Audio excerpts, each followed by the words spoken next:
მაყურებელთა დიდი მოწონება დაიმსახურა მწერალ ნოდარ დუმბაძისა და რეჟისორ გიგა ლორთქიფანიძის პიესამ მე ბებია ილიკო და ილარიონი, რომელშიც მონაწილეობენ ქართული სცენის შესანიშნავი ოსტატები ალექსანდრე ჟორჟოლიანი და სესილია თაყაიშვილი.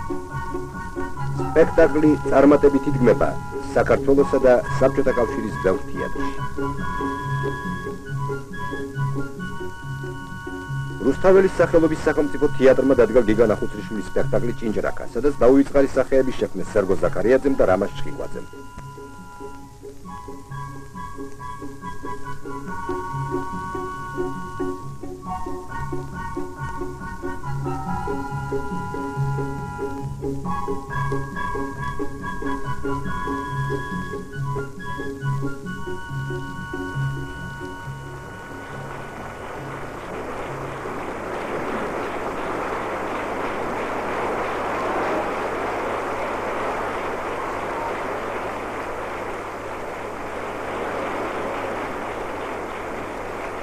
დიდ წარმატებებს მიაღწია ქართულმა კინემატოგრაფმა. ელდარ შენგელაიას, თამაზ მელიევას, მწერალ მერაბ ელიოზიშვილის ფილმმა „თეთრი ქარავანი“ საქართველოს კომკავშირის პრემია დაიმსახურა. მიხეილ კობახიძის მოკლემეტრაჟიანი სატელევიზიო ფილმი „ქორწილი“ რამდენიმე საერთაშორისო კინოფესტივალის მონაწილე და ლაურეატია.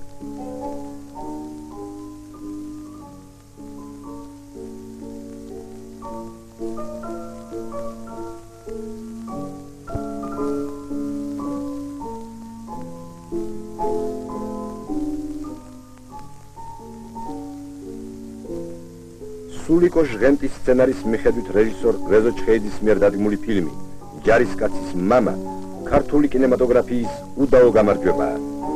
სოფლიოს 104 ქვეყნის კინოეკრანი მოიარა და ყველგან განუმეორებელი წარმატება ხვდა წილად.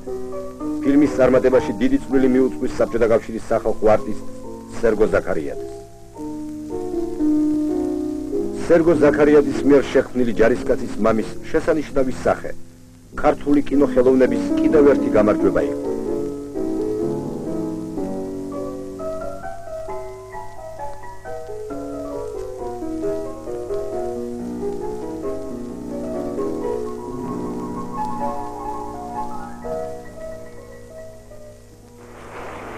სერგო ზაქარიაძეს ლენინური პრემია მიენიჭა და მოსკოვის საერთაშორისო კინოფესტივალზე მამაკაცის როლის საუკეთესო შესრულებისათვის პრიზით დაჯილდოვდა.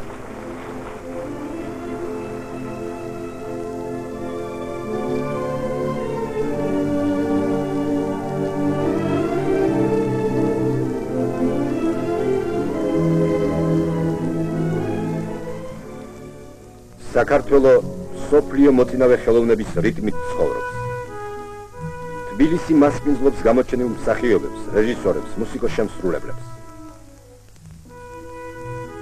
სიხარულით ხვდებიან თბილისელები ახალგაზრდა ამერიკელ პიანისტ ვან კლიბერნს, რომელმაც მსოფლიო სახელი მოსკოვში მუსიკოს-შემსრულებელთა ჩაიკოვსკის სახელობის კონკურსზე მოიხვეჭა.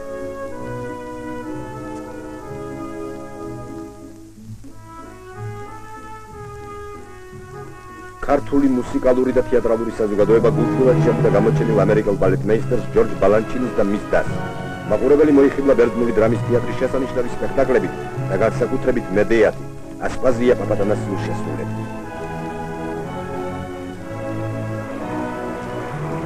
თბილისი მასპინძლობს მოსკოვის მცირე თეატრის სახელგანთქმულ კოლექტივს.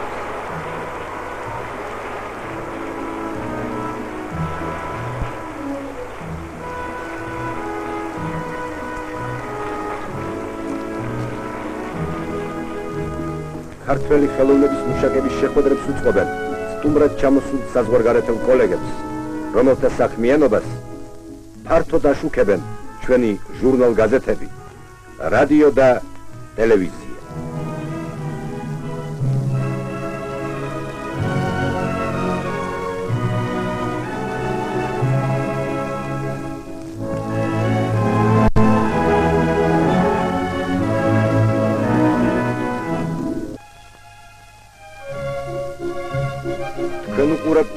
პირველ პირდაპირ ტელერეპორტაჟს თბილისის აეროპორტიდან. დედაქალაქელები სიხარულით ხვდებიან ევროპის თასის მფლობელ თბილისის დინამოს კალათბურთელებს.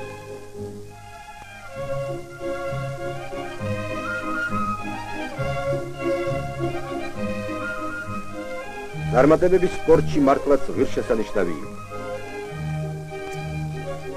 21 წლის ნონა გაფრინდაშვილი მსოფლიოს ჩემპიონი ხდება ჭადრაკში. 1964 წელს კი ნონა კვლავ ამტკიცებს, რომ მას ჭეშმარიტად ეკუთვნის ჭადრაკის დედოფლის გვირგვინი. გადამწყვეტი მატჩი გაფრინდაშვილი ბიკოლა. თეთრებმა გაიმარჯვეს.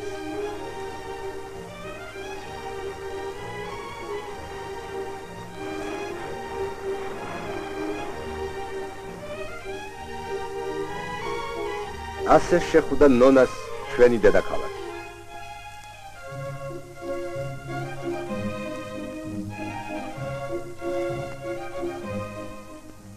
ტაშკენტი 1964 წელი 18 ნოემბერი.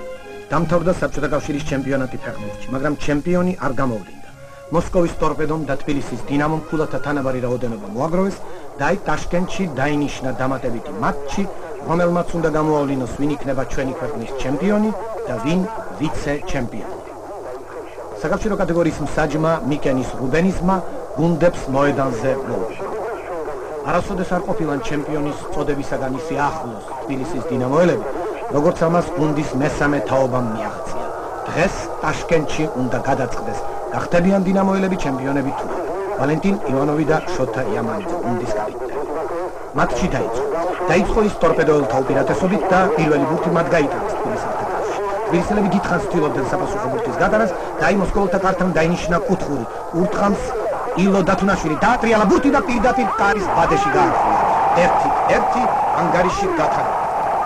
მოსკოველებმა თამაში ცენტრიდან დაიწყეს. თბილისელებმა ისევ წამოიწყეს sapasukho შეტევა, სარაევმა დაუშვა შეცდომა და მაგარში და ილო დათუნაშვილმა მეორე ბურთი გაიტანა მოსკოვის ტორპედოს კარის ბადეში. 2-1 წინ ქართველი ფეხბურთელები არიან. მოსკოვის ტორპედოელები sapasukho შეტევაზე გადადიან, ისინი მარცხენა ფრთიდან უახლოვდებიან თბილისელთა საჯარო მოედანს, მიიწევენ კიდევ უფრო წინ, შეიძლება აქედან ჩამოაწოდეს კიდეც, მაგრამ ცველებმა მოიგერიეს თავით ბურთი და ისევ თბილისელების შეტევაზე. მესხი და ანდრეიუკი, მესხმა მოაწყო მოწინააღმდეგე დარტყმა კარში 3-1, კიდევ რამდენიმე წამი, მეტეველი უტყავს 11 მეტრიან დარტყმა 4-1. ასეთია ამ მატჩის საბოლოო ანგარიში. ამ გამარჯვებამ კი თბილისის დინამოელებს სანატრელი ოქროს მედლები მოუტანა. მაგრამ ბედნიერ მიიდგენ თბილისის დინამოელები ცენტრალური ტრიბუნის პირდაპირ და მთელი სტადიონის, მთელი ტრიბუნების გამაყურებელი ტაშის ქვეშ შემოუარეს საპატიო წრე სტადიონს და ასე დასტოვეს გამარჯვებულებმა ტაშკენტის მოედანი. დიდი წვლილი მიუძღვით ამ გამარჯვებაში გუნდის ხელმძღვანელებს გავრილ კაჩალინს, ავთანდილ ყოღობერიძეს და ალექსი კოტრიკაძეს.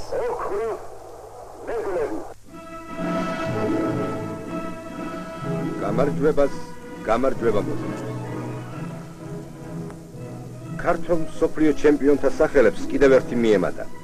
გიორგი სხილტლაძე, სტამბოლის ხალიჩის გმირი, გამძვინვარებული გურჯი, ყველა მოწინააღმდეგე რომ სუფთად დაამარცხა.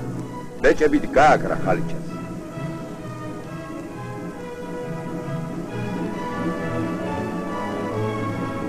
მას ვერში უდგანან ცნობილი მოჭიდავეები: როსტომ აბაშიძე, ვახტანგ ბალავაძე, გივი კარტოზია, რომან რურუა, გურამ საღარაძე და სხვები. რომის ოლიმპიური თამაშები. სპორტის ისტორიაში პირველად უგებენ ამერიკელ სპორტსმენს სიმაღლეზე ხტომაში.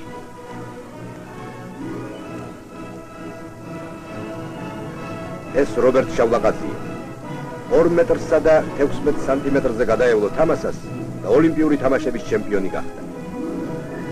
ასეთი დიდი სპორტული მიღწევისათვის რობერტ შავლაყაძე დაჯილდოვდა ლენინის ორდენით.